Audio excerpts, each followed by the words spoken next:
Good evening. Thank you for joining us. I'm Erich Hetzel and I work with BEST and Beyond Plastic. I will be joined on the panel tonight by Katie Berry, the Executive Director of Keep Bermuda Beautiful. Beyond Plastic is a collaboration of local environmental groups, including BEST, KBB, Green Rock, and other concerned individuals and groups. Beyond Plastic's goal is to provide education regarding single-use plastics and their alternatives. We aim to provide information that the community may need to make elimination of single-use plastics in Bermuda a success. The government recently released a discussion paper regarding the proposed single-use plastics policy.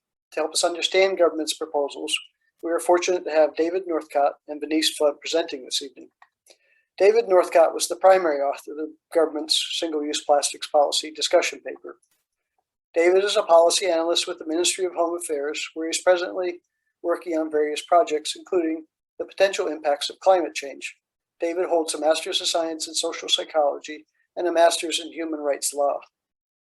Vanese Flood is the Waste Education and Enforcement Officer for the Waste Management section of the Ministry of Public Works. She has over 15 years' experience working in the waste sector, including formerly serving as the Executive Director of Keep Bermuda Beautiful. Vanese holds a Master's of Science degree in Marine Science. There's a growing awareness of the negative impacts that plastic have on our environment. Most people are familiar with plastics on our beaches, and people may have seen pictures of plastic in the ocean gyres, and possibly you've seen disturbing images of turtles and seabirds that died consuming plastic. Unfortunately, our environment is awash with plastic.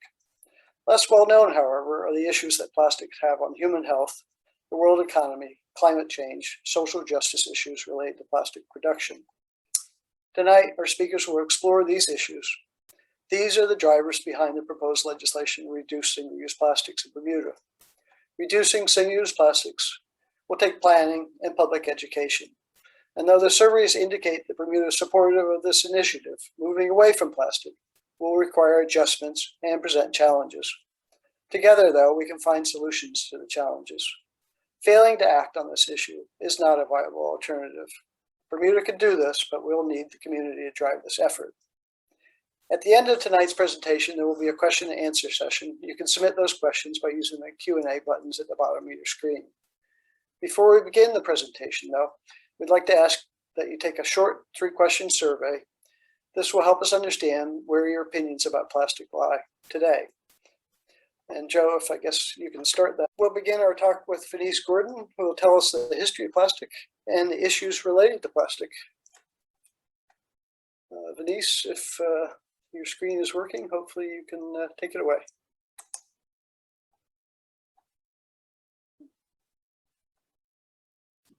Hello, everybody. Hang on one second while I get it started. Can you hear me? Yes. Okay, fantastic. Hello, everybody, and welcome to Throwaway Culture, Tackling Single-Use Plastic for a Better Bermuda. My name is Vanese Flood. I have a Master's of Science in Marine Ecology, and I now work for the Ministry of Public Works, Waste Management section as the Education and Enforcement Officer. So I have a keen passion for the ocean and obviously a great deal of knowledge about Bermuda's waste habits, and I do follow global waste habits as well. So we have become a throwaway culture. What this has given us is short-term convenience for a lot of very long-term damage. Plastics were never developed to be single-use items. So just bear that in mind throughout my talk. So early in the 20th century, you may recall, we've just gone through Armistice Day or Remembrance Day. There were a few wars that happened in Europe that did involve Bermuda and the rest of the world. There were World War I and World War II. And at that time, we experienced some serious shortages of items. This 1940s picture shows the little happy store guy who probably has very limited resources to sell, but he's asking people to bring in their shopping bags because paper is in short supply. And anybody who has elderly parents or remembers their grandparents or great-grandparents who remember that, you know, they used to fold the butcher paper when they would bring the ham home from the store or whatever. You know, they would save all the plastic bags of bread and all the little twisty ties and stuff. And that's because they grew up in an era of real austerity, the likes of which we've never seen in our lifetimes, which is fortunate, or in some ways actually very unfortunate, because we have become very very dependent on using things once and then throwing them away. So plastics were actually initially invented back in the 1800s as a way of replacing the ivory that was being used for billiard balls. So think about how durable that material would be, right? So after the austere war years, we had the 1950s, a time of celebration and freedom and liberation from the drudgery of housework, the drudgery of washing dishes, the drudgery of standing in lines and waiting for consumer goods. Now everything was readily available to all of us, and we could simply just throw things away as needed, as and when needed. So we could just use things and we were simply liberated. And you can see we've got plastic forks, knives, spoons, compared to the 10 years prior to this when we didn't even have enough paper. This is a Time Life magazine photograph from the 1950s. And you can see in the foreground there's the trash bin overflowing with waste. So I think the photographer was a little bit insightful here, predicting perhaps that this was going to result in some bad things for us down the road. And if you look again more closely at that trash bin there, you can see that there's actually some wildlife hanging out around there. Clearly, you know, this is the kind of thing we can see now on a bad day at a public dock in Bermuda.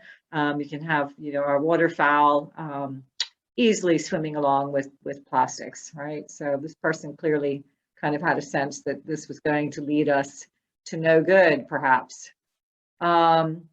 Hurricane Bill. I moved back to Bermuda from the US in 2007. Hurricane Bill was in the fall of 2007.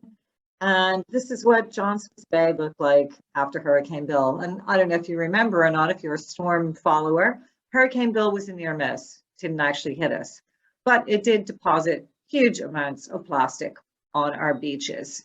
And so, as I've said, this is John Smith's Bay. I'm standing at about the midpoint towards the western part of the beach, but sort of more towards the middle. And if you look down the beach, you can just literally see that there are probably millions of pieces of plastic. And I say probably with a certain amount of certainty, if you like, simply because we've done a lot of beach studies over the past 10 years or so, where we use a quadrat, which is basically a square piece of PVC that's been cut out. We lay that over the sand and we count all the plastic that's within that square area. And so extrapolating up from that over the size of this beach, you can readily realize that there are potentially millions of pieces of plastic on the beach, just from that one near miss. So how does that look like? Let's kind of zoom out for a minute. We were looking at the beach really close on. How does that look when we're out in the rest of the ocean here? This image is from a peer-reviewed paper by Kay Lavender Law. She's a Woods Hole scientist. She's been doing manta trawls, looking at surface plastics for the past 20 odd years. This is from a paper she published, I think maybe 5 or 8 years ago. So there would probably be more data now. As you can see, Bermuda is situated in the North Atlantic Gyre there, in one of the most heavily concentrated areas of plastics. I think we're 32 degrees north, 63 west or whatever. So, we're in one of the highest concentrations of plastics here. And this is what happens when we have storms. The stuff just basically gets vomited by the waves up onto our beaches. So we are surrounded by this stuff. And there are lots of studies out there that predict that in another 10 or so years, we'll have more plastics in the ocean than there are plankton or fish. So it's pretty horrifying. And I like to throw this one in here because I think over the past year or so, a lot of people have been resorting to takeout food.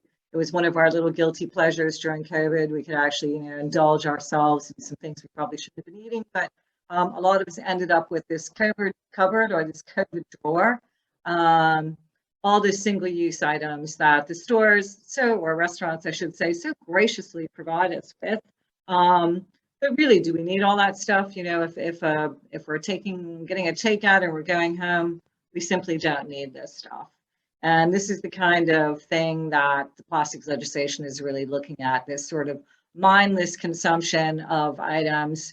Most of these things would actually just be thrown away, not even used once. You can go to events, you can look in public waste bins, and you can see that quite often these things aren't even used once, they're just thrown away. So this is the purpose of the legislation, is to deal primarily with things like this. So how does all this plastic add up? Well, when we look at all of the plastics in the marine environment, 80% of them come from land-based sources. I know that there is often some debate as to how much of the plastics in the ocean come from the fishing industry, and certainly that does, those are some of the larger items, drift nets and things like that, but 80% do come from land-based sources, meaning how we poorly manage our waste on land ends up in the ocean. Okay, so it is estimated that a garbage truck's worth of trash enters the sea every minute of every day. In terms of bottles, what does this look like? Over 1 million plastic bottles a minute are produced around the world. 1 million plastic bottles a minute are produced around the world. So imagine how many of those potentially ending up in the ocean through poorly handled waste. Bags, 38 billion plastic bags in the USA alone per year. 4.5 trillion globally per year. This is bags that we use once. Yeah, I know a lot of people talk about, yeah, but I take mine home and I use them in the bin in the bathroom and whatever. Trust me, you're in the minority with that. We do roadside litter surveys. We can tell you that there are bags galore out there. And one of the things I like to say when I go into a store now and they ask me if I want a bag, I go, no, I'm just going to go outside and get one from by the roadside there or out of the hedge or whatever, because 9 times out of 10, that you'll see one there. So the thing about bags is that they have a use span of approximately 12 minutes, but a lifespan of forever. And that's the problem with this stuff. It was never engineered to be single use. So, we don't think plastic is something that is without merit, that doesn't have its use, but it was never intended for single use and has become the single use thing. And this is the problem because the lifespan is forever. Okay, so disposal. 9% of plastics is recycled. And you see there that I have recycling or recycled in quotes. And I'll talk about that in a minute, a bit more. 12% is incinerated, which is what we do in Bermuda, and that is converted into energy, okay? Plastics are made from oil, so that's actually not such a bad end-of-life thing for them, because we do use oil to generate electricity. All right, so 79% accumulates in landfills or in the natural environment, including ocean and other waterways. So, right. Let's just go back to the aspect of plastic recycling for a minute, and the reason why I have it in quotes, and that is because really most plastic is not recyclable. Plastics recycling is primarily a myth, and so of all the plastics that have ever been produced, only 9% have actually been downcycled. We can't even really call it recycling. In true recycling, like if you look at an aluminum can, you'll see the little triangular Mobius loop on there. That triangular loop indicates that that aluminum can can be taken, crushed, melted, turned back into sheet metal, and reformed into a can. That is what true recycling is. With plastics, they never get recycled like that. They can be pelletized, they can be remelted, but they will never, like a clear plastic water bottle will never become another clear plastic water bottle, not with the chemistry as it stands right now. So that's why I say recycled. And of all the plastics produced since the 1950s, only 9% have actually received any kind of treatment where they've been made into new consumer goods. And those consumer goods consist of things like fleece fabric, carpeting, Trex decking, that kind of like fake wood stuff, you know, very durable goods. But again, that's not recycling, because once those things lose their usefulness, they then become garbage, right? So, so that is the problem with plastics recycling. So we cannot recycle our way out of this problem, not with the engineering and chemistry as it stands right now. So I think it's also important to note that plastic doesn't actually break down, it breaks up or fragments. So that is why we find such very small pieces of confetti-like plastic in our environment here, because of our distance from the mainland, how far the plastics travel, because we're in a gyre. All of these actions serve to break that plastic up into more smaller and smaller fragments. Okay. All right, so what does this do? What does this matter? From an environmental perspective, there's going to be, I've already said this, but I'm going to say it again, there are more plastics in the ocean than fish by 2050. Okay, I was off by 20 years. Plankton ingests plastic, and that plastic then biomagnifies up the food chain. Why does that matter? Because plastics are lipids or fats. And that means that fat-soluble toxins like DDT are attracted to them, and fish and plankton are eating those plastics that may or may not have lethal doses of DDT on them. And the more plankton a fish eats, the more, as it magnifies up the food chain to a bigger and bigger fish, the ones that end up on our table, we are then consuming all of that. All of those toxins, and those are called POPs, or persistent organic pollutants, and they end up right on our dinner table. Okay, so from an environmental perspective, not so great. From an economic perspective, what do you think the cost would be to try and actually clean up all that plastic that's out there right now? I don't think there are enough resources in the world to do it. There are people who are throwing silly money at like creating these big arms that are going to be out floating in the Pacific cleaning up plastics and stuff. But really what we really need to do is just quite simply not have the plastics ending up in the ocean to begin with. So the cost of cleanup is huge, and we know that from doing our local roadside cleanups. We have Bermuda's Dirty Dozen, and we see that the majority of these items are plastic. This kind of roadside litter can result in lost repeat tourism. I have actually had conversations with tourists who've said that filthy roadsides in Bermuda are a real game changer for them. What does it cost to manage waste in Bermuda? A lot of money, actually. And if we look at again, going back to the environment and eating those persistent organic pollutants, that is going to impact our health. And the cost of healthcare, as we know, is skyrocketing, right? It's not going to get any cheaper. So from a health perspective, we know that from a social justice and an environmental justice perspective, those communities that can least afford, like those people who are most economically challenged in areas where there is low employment, where employment doesn't necessarily provide healthcare and things like that, those people are generally located in areas where manufacturing takes place. Manufacturers located in areas like that because land is cheap and because the community's populations there are not terribly empowered to fight any kind of environmental malfeasance that may be occurring. So from a social justice perspective, from a human health perspective, we can see that those who have least have the resources to fight to make any changes for themselves are the ones most critically impacted by the manufacture of these plastics. And of course, we here even though we may have, certain aspects or certain parts of our community in Bermuda certainly do face economic challenges, none of us live in an area where there is this type of level of extraction of raw material, refining, and all the other associated pollutants that go along with that. So from a human health perspective, those who can least afford it are most impacted.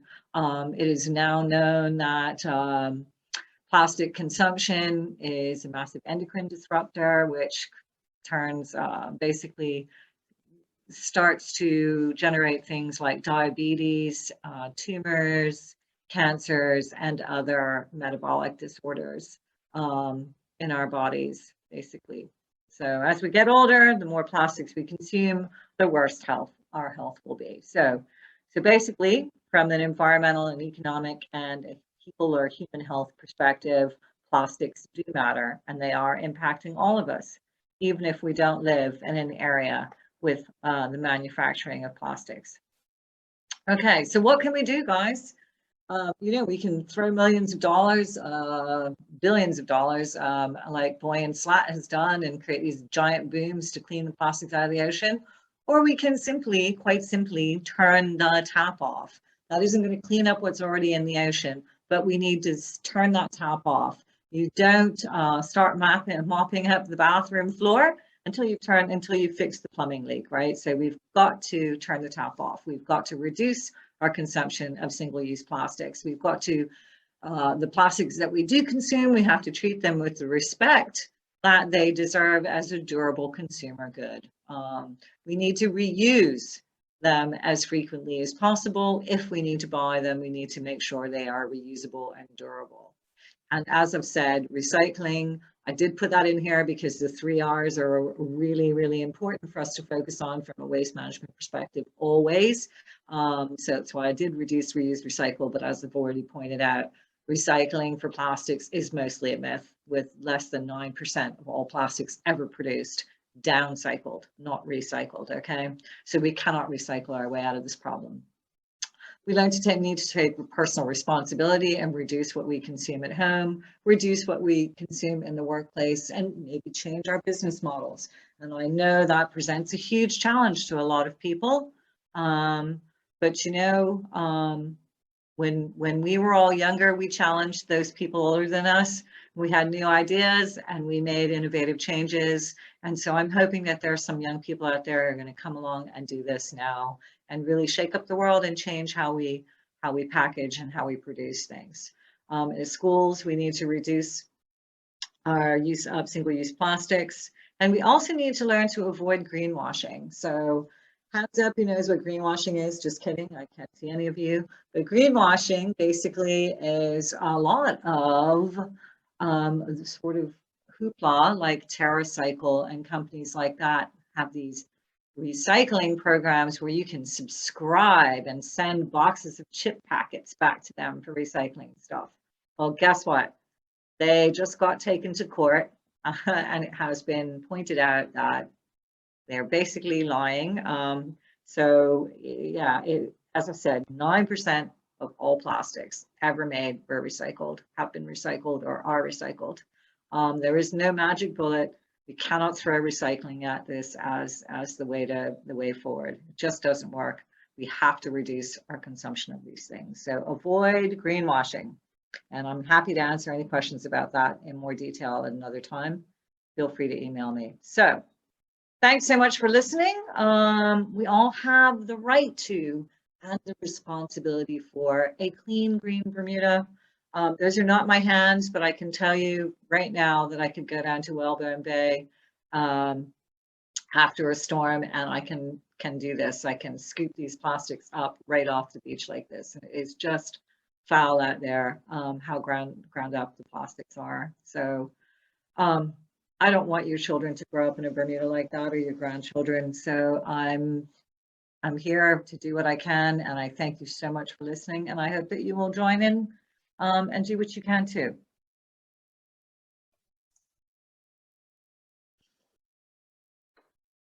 Okay, if we can hand over to David now, please.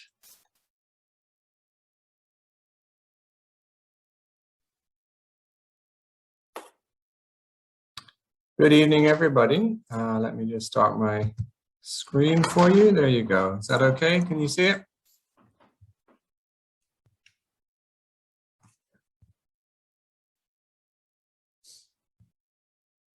Can you hear me? You're good, David. Okay. Great, wonderful. Okay, thank you very much for inviting me. And as I was introduced, I'm from the Ministry of Home Affairs and the primary author of the policy paper regulating single-use plastics in Bermuda.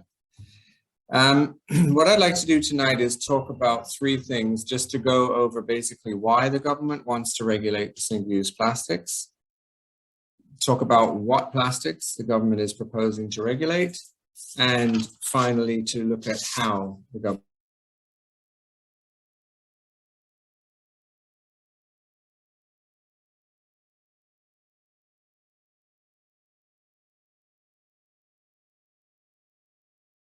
informative and I think frankly scary information.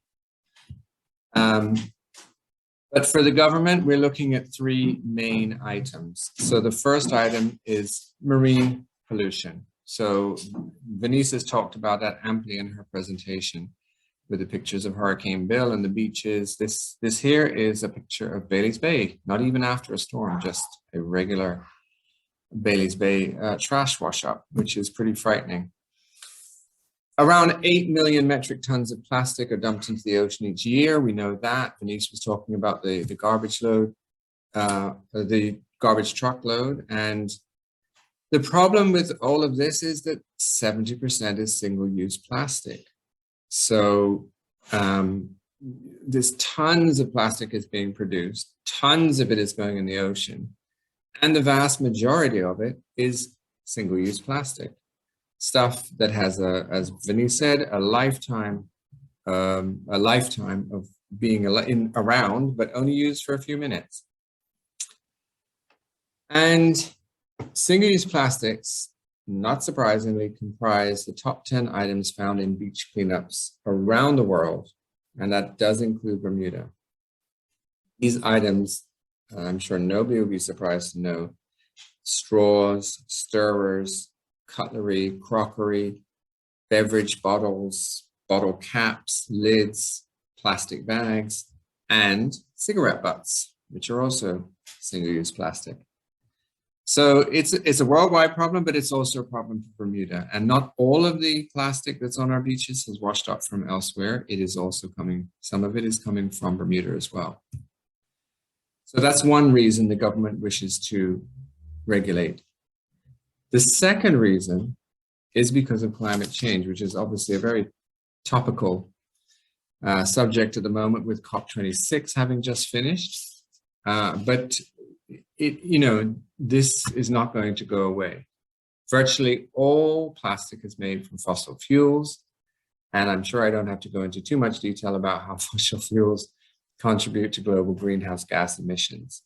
So the production of plastic, the production of single-use plastic, which so much of it is directly contributing to climate change.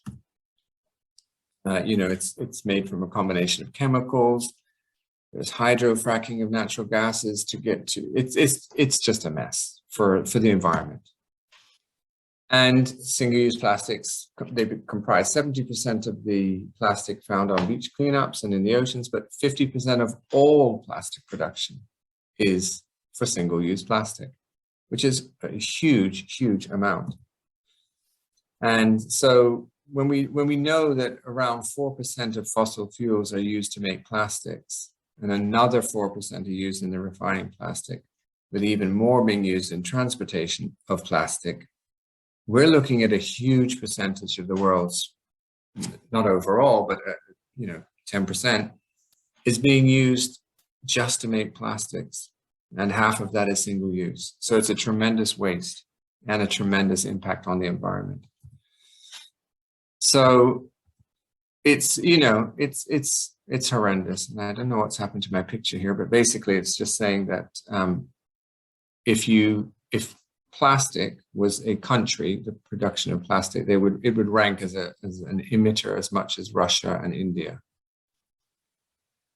So the third reason the government wants to regulate single-use plastics, and Vanese touched on this as well, is to do with human health. It has been shown, and there are more and more studies refining the findings on this, but basically, plastics impact on human health. We ingest these microplastics, which are the small pieces less than 5 millimeters in size that after it breaks down. And we are ingesting this and the chemicals that are in them through the digestion process. More and more studies are revealing the negative impacts on us as humans. So this picture here is quite interesting. One of the latest studies, which came out in 2019, it was from an Australian university, has estimated that we, as humans, as we are sort of consuming everyday food items, nothing out of the ordinary, we actually ingest about 5 grams of plastic a week. And that is the equivalent of a credit card. So we're munching on a credit card every week. And as Vanese has said, the chemicals that are in these, plastics are lipids, the chemicals that are in them, they are termed endocrine disruptors. They mimic, they interfere with hormones. It's a serious problem for us. And this here picture is from another recent study this year, talking about the levels of plastic in babies' feces, and it is horrendous. Some 10 to 20 times more plastic are found in babies' feces than in adults, which is horrendous. Plastic has been found in human placentas, and the issue is serious. So the government, and as Vanese said, the issue of the cost of healthcare is rising, and it will continue to rise the more we ingest plastic. So these are the 3 reasons that the government has highlighted as why we want to regulate, why the government wants to regulate single-use plastics: marine pollution, climate change, and human health. So moving on from that, the policy paper outlines what single-use plastics the government would like to regulate. There are a list of items, suggested items in the policy paper. I should point out now that the policy paper is available online at forum.gov.bm. There is a public consultation which has closed, but the policy papers are still there, and you'll be very welcome to go and have a look at them. There's a short version and a long version. So please do go to forum.gov.bm and have a look at the actual policy paper. And sorry, going back to that one, just to say that if you read the policy paper, there's a long list of items that we would like to regulate. These includes the COVID cupboard that Vanese talked about, styrofoam products, plastic utensils, bags, trays, single-use plastic water bottles, other beverage bottles, food sachets, plastic-lined paper cups, and so on. The list is quite long, and it was deliberately long because we want to try and capture as much feedback as we can on as many products as we can, so that we decide how we move forward. Now, the third part of this presentation is how. So we've seen why we want to regulate. We've seen what the government would like to regulate, and now how do we do it? So it's a 3-phased approach. Phase 1 is in the reduce, recycle, and reuse is the actual reduction. So the phase 1 is to actually prohibit the importation of certain single-use plastics into Bermuda. So if we don't bring them into Bermuda in the first place, that is the best way to deal with it, rather than trying to clean it up and so on and so forth. So the first phase of this is to prohibit the importation of certain single-use plastics. And just to say that we're in the very beginning of this phase 1, because we've produced a policy paper. It has been online for the last couple of months, 2.5 months, on the forum.gov.bm website, open for public feedback. There has been a very good response from various different interested parties, from NGOs, private citizens, businesses, and so on and so forth. So we are now looking at and analyzing the responses, and we will then, I will present a paper for government to decide on what they will decide on will be initially banned. So there will be legislation sometime next year prohibiting the importation of certain single-use plastics. Now, that's the first phase. The second phase is that businesses and consumers will be given time to use up the products that they have already imported. So there's no point just throwing away what we already have imported. There will be a window period of time where the existing items on island can be used up. But after that is over, any of the products that have been regulated in phase 1 from being imported, after that, they will then no longer be able to be sold, distributed, or used. So that will be what we call the second phase. The third phase, though, is then to return back to phase 1 and start another round of bans and regulation. Based on the feedback that we have got already, not everything, it's not practical to ban everything now. There's a lot of adjustments that need to be made. There are companies, businesses have to look at their supply chains. They have to see about alternative products, and preferably look at different ways of doing business as well, which doesn't include plastic or replacing it with a product that still will be thrown away, even if it's one that's biodegradable. So it will take time. This isn't going to happen overnight, but we're on the right path. So the how we're going to do it is precisely in those 3 phases. There'll end up being more.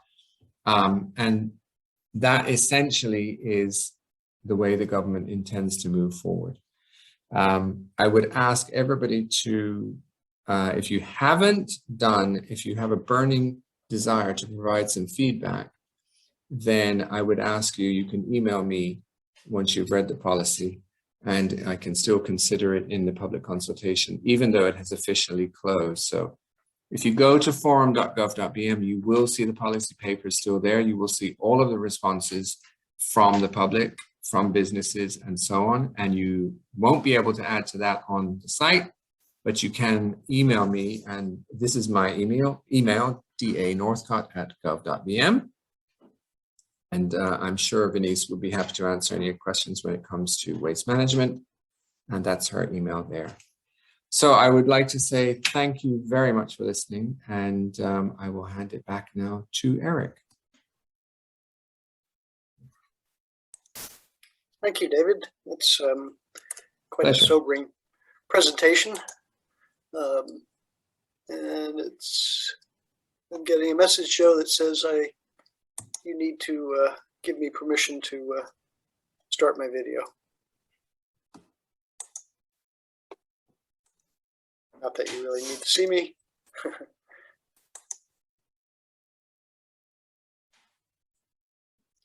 right, well, maybe what we can do, because I was going to, there we go.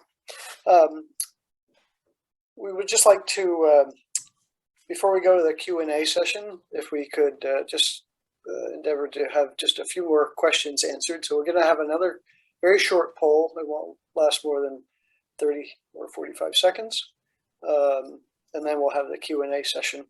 And so thank you, everybody, for staying with us through this presentation. I see that actually the numbers of people watching have actually increased, which is great. So it's a great presentation by David and Vanese, very informative. So if we could start that poll, and we'll be right back in 30. Okay, thank you. Thanks for taking time to take that survey. We appreciate it. The feedback is very important to us, obviously, as we move forward. And now I guess if the panelists could start their video again, we'll start the Q&A.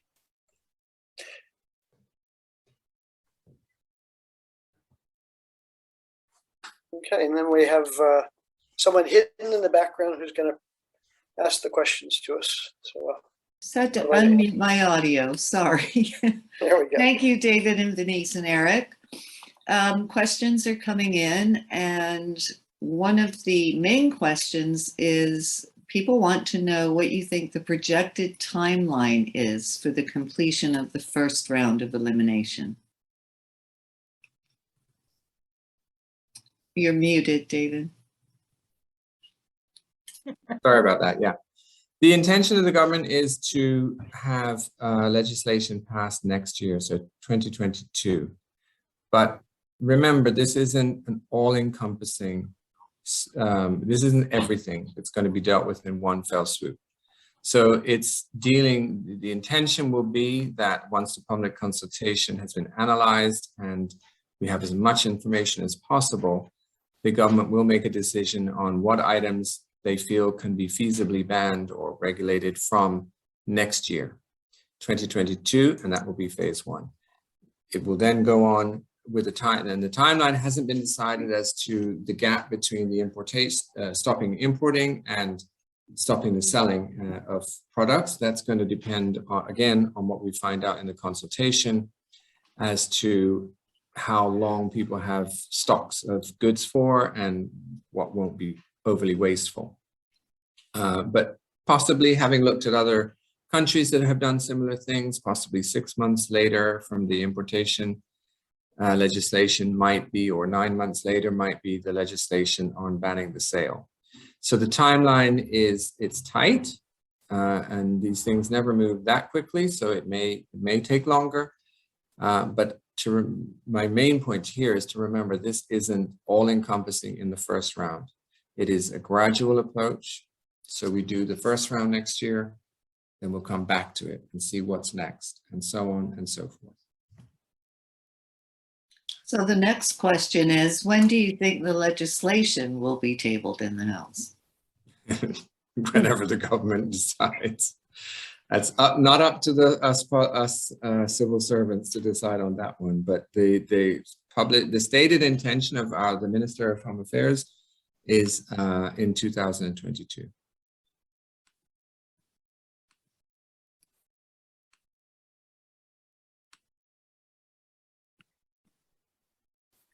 Our next question is, why not charge for a plastic bag right away?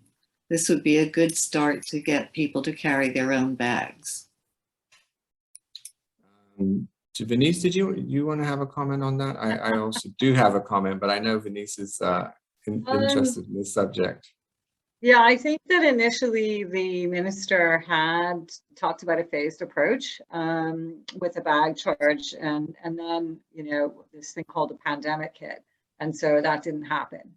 And when David was working on the paper, we talked about this, and, you know, with the cost of everything that we do in Bermuda being so substantially higher than elsewhere, we thought if we put a bag charge in place, just the infrastructure alone to actually manage that charge would cost the country. So we thought, you know, let's just not do that because we missed that window anyway with COVID.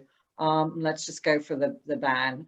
And I think it's really important for people to realize that, you know, we know that some large retailers in the island buy bags literally probably by the hundreds of thousands because of the cost savings. So I remember many years ago when we first looked at doing this through Green Rock, we had a conversation with Gibbons at the time, and they had literally like a warehouse full of plastic bags somewhere in New Jersey. So we're not going to, you know, not allow you to use those bags up because that's a cost for you as a business, and we're not. You know, we are not advocating throwing those bags in a landfill without them being used at all. That doesn't make any sense. So, you know, if there are companies and situations out there where there are, you know, where there's a warehouse full of bags or whatever that need to be used, then we're not going to grandfather them in for forever, but we want them to be used. So, we can have the bag charge, but I think it's cost prohibitive for Bermuda. And I think we just need to, work with the retailers and find out who's got what and where and how long it's going to take for them to use that up. So Yeah. I think that's the better way to go than charging, quite honestly. Vanese, the attendee has responded that retail establishments charge the surcharge when you buy something. This is how they do it in Europe. Some countries do that, yeah, and that's okay. Do you think that having a surcharge stops people from using plastic bags?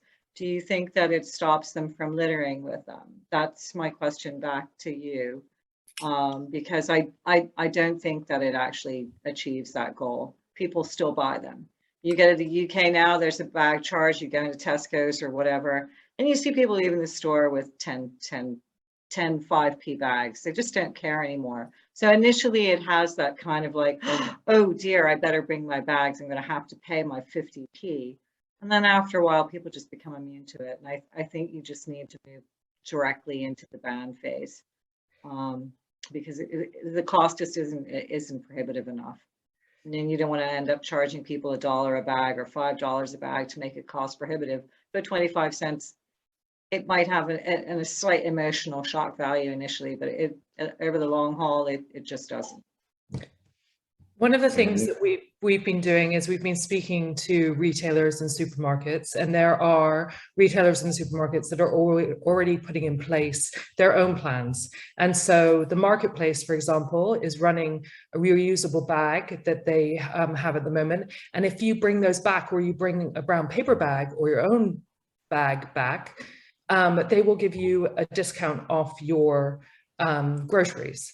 And if you go to Making Waves, they're using brown paper bags. And, what we're seeing Beyond Plastic is that a lot of retailers are already making those steps. And so to suddenly put on a fee kind of complicates the innovation that is going on by the organizations in Bermuda that are really thinking ahead and thinking beyond the plastic bag. And so we'd actually like to commend the organizations that have sort of acknowledged that this is an important thing to do and a change that is coming, and are encouraging their customers through benefits to embrace this change. Thank you, Katie. Our next attendee would like to know if you suspect that retailers or restaurants, takeout places might start stockpiling before the ban. They might. Anything you can do about that? They might. The government will make a decision as to how long that window will be of opportunity to use it. It's not going to be forever, as Vanese says. Yeah. We have seen that before. We've done, we have a number of green initiatives with a group of companies that are it's kind of sort of taken a backseat during the pandemic. But we've worked with a lot of local companies who've done things like styrofoam cup bans, things like that. And yes, there are definitely incidences where colleagues were found to have stacks of styrofoam cups and whatever in their drawers in anticipation of that day. But basically the companies stopped buying those things. And so once they were gone, they were gone. And the thing to do is to offer the positive encouragement. As Katie said, there are already stores who are engaging in this positive change behavior. One of the most clever things that we saw was Argus, a friend of mine, was on the green team there, and this was a company where there was cup hoarding going on. So what they did instead is they took this very positive perspective and they went around and it was like, there's George, here's his mugshot. There you go. And it like gets posted on the internet in the company, right? And you can do that within a company, obviously. That may be so much. Oh, you could. I mean, why not have a picture of George on the back of the bus with his reusable coffee cup at Buzz or whatever? I'm not trying to give Buzz any accolades, but at his local gas station or whatever. There are a number of ways that we can really plug that this positive behavior is beneficial and gives people their 15 seconds of stardom and stuff. So, there are ways to do this. But yeah, there's going to be hoarding behavior. Absolutely. I couldn't believe people had stashed styrofoam cups in their drawers. I mean, the idea that you even want to drink out of styrofoam at the end of the day, think about what you are drinking out of. Have you ever applied heat to styrofoam and seen how it reacts? And you're actually ingesting that, and it's horrible. Anyway, go beyond plastic. Drink out of a mug. That's what I have to say. Thank you, Vanese. Our next question is plastic packaging that is used to pack and transport food to Bermuda considered single use? Not in terms of the policy paper. It is not. So it's not covered currently in the policy paper. Thank you. What objections are you hearing from plastic importers? I don't think there is such a thing as a plastic importer, to my I think knowledge. they mean the wholesalers, perhaps. Probably, or the users. I mean, there's a wide variety of comments regarding plastic. I mean, plastic, let's face it, it's ubiquitous. I mean, if you try, one of our challenges is that we give people is say, go try and live a week or a month or a couple of months without plastic. And it's very difficult. Anyone who's old enough who grew up in a world that didn't have plastic, it's eye-opening actually when you go to the store and you realize suddenly everything is just about in plastic. So,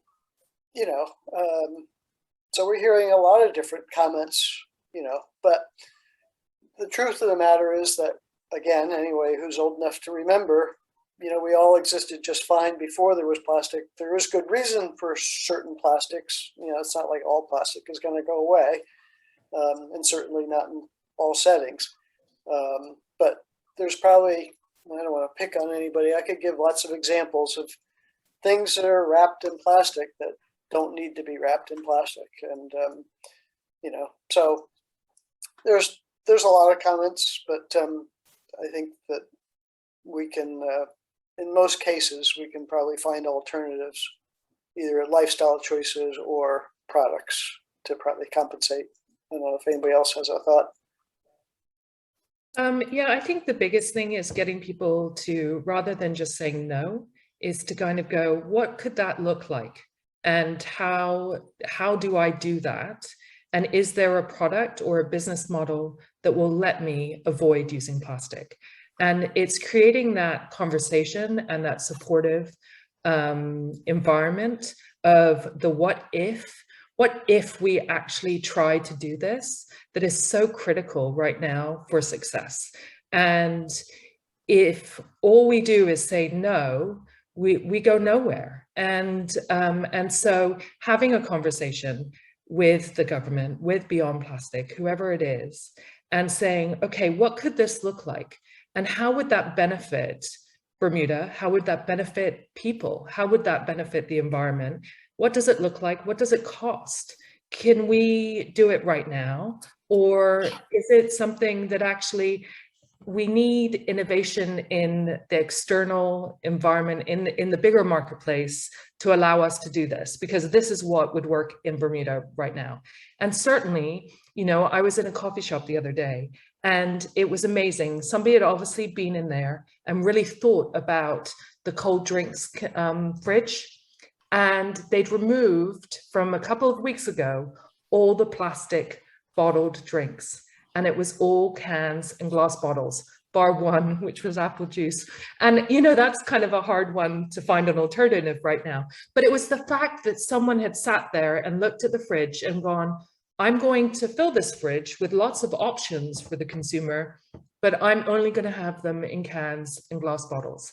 And it's that kind of thing where you kind of can then say, okay, maybe the exception is that apple juice, there isn't an apple juice available on the market at the moment in the wider world.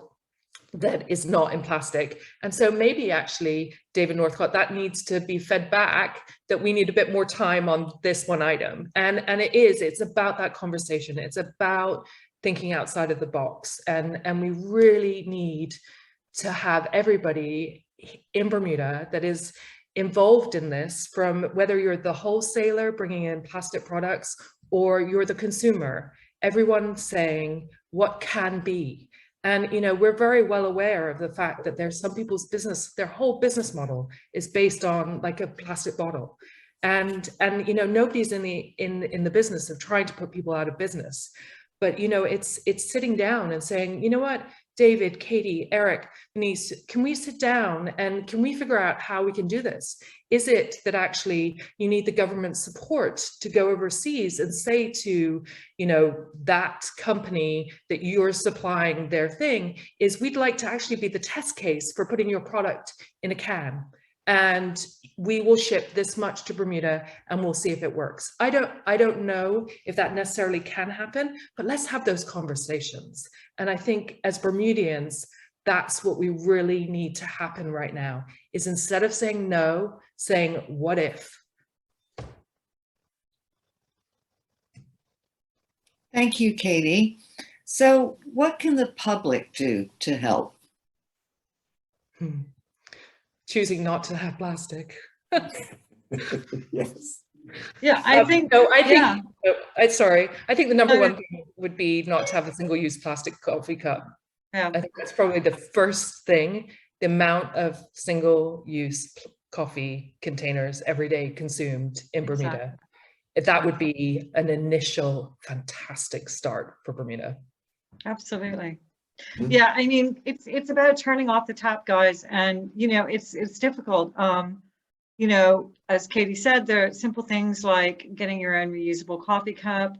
You can also have your own reusable utensils that you bring with you, so that when you do go out to, you know, maybe grab something from a quick place for lunch, you're only taking the container back to the office and you're using your own utensils. And eventually you can convince those people that to allow you to use your own container. And there are some places that will allow you to do that. And I'm not supposed to name particular businesses, but I do know there are certain salad bars and things like that in the city that will allow you to bring your own containers in. So it's starting to think like that. But one of the biggest points of contact for single-use plastics, of course, is the grocery store. And so start thinking about how you shop when you go there. You know, the thing that you have bought, you know, for, I don't know, do you buy English cucumbers? They're in a plastic arm, you know, plastic sheath or whatever. You know, can you buy a cucumber that isn't in the plastic sheath? You know, start thinking about little changes like that that you can make, and have that conversation when you go to the grocery store with the store manager and say, hey, you know, I'd really like it if you could find me an option that isn't packaged like this. I mean, I've seen shrink wrap coconuts, for heaven's sakes. Is that really a necessity? You know, what are we protecting that coconut from, for heaven's sakes, right? So, you know, so say no to those things, because we vote with our money when we're in the stores. And if we buy these things, then they will keep importing them and keep supplying them to us. So we vote with our money, and as consumers, we have the ability to impact change by not buying things, because if they don't sell, they're not going to import them, kids. You know, that's how it works. So, well, and I think that another thing that we can do is communicate as consumers, kind of not just to your stores, to your grocery stores, yes, especially there. You tell people what you're doing, but also talk to your friends about what you're doing and why you're doing it. I think it's really important to let people know. And the more people talk about this, the more impact it'll have. And, you know, and that it does make a big difference in the long run. It really does. The other thing that you can do, that everyone can do, is they can join a KBB cleanup at somewhere like Moresby Plain, where I will show you the plastic, and I will show you the single-use plastic that is washing up on our shores. And it is shocking. And when you pick all of those little bits of plastic up for an hour, just an hour, you suddenly want to make a difference and make different choices. So everyone is welcome to join me on a cleanup. Thank you. There's concern that alternative packaging products will increase the price of purchases. So would government consider cheaper duty for businesses that bring in non-plastic items? The minister is on record as saying that that's absolutely on the table. I can't remember in the last interview he gave he had directly addressed that subject. I think it was on one of the radio stations. Yeah, I can't say what the government will do or decide, but that is certainly an option that they are looking at for sure. And that's one of the Beyond Plastic recommendations that we are giving to the minister, is that duty relief is part of this plan. Maybe not forever, but in the first instance, to encourage people to bring in greener products, but also to try and bridge the gap in the cost until those greener products become cheaper, which we are seeing already happening. But also we're hoping that there are some things that are going to save people money, is that actually if suddenly a coffee shop isn't having to bring in 1 million coffee cups, that actually maybe they could reduce the cost of coffee in Bermuda. And it's not going to work with everything. I'm not naive. I do understand that. But, you know, there are some instances where ultimately, hopefully it can save businesses and maybe even the consumer some money. Thanks, Katie. We have one last question, maybe beyond our scope, but a lady has asked, beyond the local plastics ban, what are the plans for cleaning up the plastic gyres that are dumping all this plastic on our beaches? There's lots of different things that are being tried all over the world. I know for Bermuda, you know what, we're in a very unique situation, being in the middle of the Atlantic, at kind of the southern end of the Atlantic Gyre, and really we need to be out on our beaches after every storm picking that plastic up, and we need to not be contributing to it. But every time we do a beach cleanup, and KBB will have done about 250 cleanups this year alone, is we're taking plastic out of the ocean. And that is a huge role for Bermudians to play. And I encourage everybody to join me in doing that. Every time you go to the beach, pick it up. Because every time, a lot of the things that are washing up are quite big. And if you can get that out, that doesn't turn into the confetti of microplastics that we often see. And certainly in the winter months when we have the northern storms, and those throw up a lot of the plastics. And those typically, because of the way that the water circulates around Bermuda, there are hot spots. So at Daniel's Head, along the northern coast of the North Shore coast, or in Dockyard, and it's those areas, you know, it's very easy to find somebody who will walk along Elbow Beach or Great Bay and pick up plastic. But I need people to go to the two ends of the island and help clean up, because they get the unfair share of the ocean plastics. I think the other thing is that if you support this government policy, and we can all help make it a success, that Bermuda, even though we're a very small jurisdiction, we always know that we punch a little bit above our weight, and we can create waves in the world, and we can show the world that this can be done. If Bermuda could label itself, imagine if we could label ourselves as a plastic-free or single-use plastics-free jurisdiction, and that was plastered across the international press, A, would attract a lot of visitors to us, but B, it would show the world that it can be done, and that would start to turn off the international tap. So I think that we have an impact on the world, and this is this move against single-use plastics is happening all over the world, but in some places it's faster, in some places it's slower, but we can have an impact. I think we can hasten the day when single-use plastics goes away. Well, and we have to realize that as an island nation is that we are affected by climate change. And there is no doubt when you look at the whole pipeline of plastic from the fracking all the way through to the single-use plastic and the ocean plastics that we're picking up off the beach, climate change is going to affect our island more than anything has in our whole history. And so it actually, irrelevant to what is happening in the rest of the world, we need to do our part, and we need to fight against climate change. And this is one way that we can. Okay. Is that the last question now? Yes. Okay. All right, well, there's a lot of information in there. Again, I'd like to thank everybody for hanging in there. I can see that everybody that started the presentation, we actually increased our numbers. That was great. Thank you very much.